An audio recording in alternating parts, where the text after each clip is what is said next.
আসসালামু আলাইকুম গাইস। আজকে সকালে আমার দুই মাত্র বেআইকে নিয়ে আমি রওনা হয়ে গেলাম আমার ভাবির বাসায়। আমার ভাবির বাসায় যায় কিছুক্ষণ কথাবার্তা বলে আমি রওনা হয়ে যাচ্ছি এবার রিসোর্টের দিকে। সেই রিসোর্টে আজকে বিয়ে হবে আমার কাজিনের, আমার বন্ধুর কাজিন। তাই প্রথমে বাসে উঠে গেলাম, আর বাসে উঠে যেহেতু আমি রুট চিনি না সেহেতু আমি ম্যাপে খুঁজতে লাগলাম যে কোথায় যাব। আর কিছুক্ষণের মধ্যে পৌঁছা যায় সেখানে একটা সুন্দর রিক্সা উঠলাম, আর এই সুন্দর রিক্সাটা আমাকে একটা অসুন্দর জার্নি দেয়। যদিও রিক্সার দোষ না, রাস্তার এই খারাপ অবস্থা। দেন পৌঁছায় গেলাম রিসোর্টে। ওয়াও, রিসোর্টটা মাশাআল্লাহ অনেক সুন্দর। যাই আমি ব্যাগ ট্যাগ না রাখে আমি রিসোর্টটা এক্সপ্লোর করতে শুরু করলাম।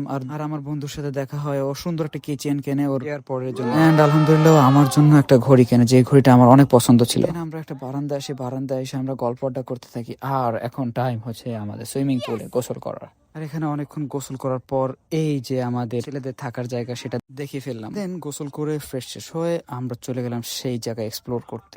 আর এত সুন্দর একটা জায়গা, একটা ডুপ্লেক্স বাড়ির মতো। আমি, আমার বন্ধু আর আমাদের নতুন ফ্রেন্ড স্বাধীন ভাই, তার সাথে আমরা এক্সপ্লোর করতে লাগলাম এই দোতলা রিসোর্টটার, ডুপ্লেক্স রিসোর্ট। লিটারালি এই জায়গাটা এত সুন্দর ছিল যা বলার বাইরে। সেখানটাকে এক্সপ্লোর করার পরে আমরা বিকেলে বাহিরে যাই, সেখানে এক্সপ্লোর করি। আর এখনের জন্য এ পর্যন্তই।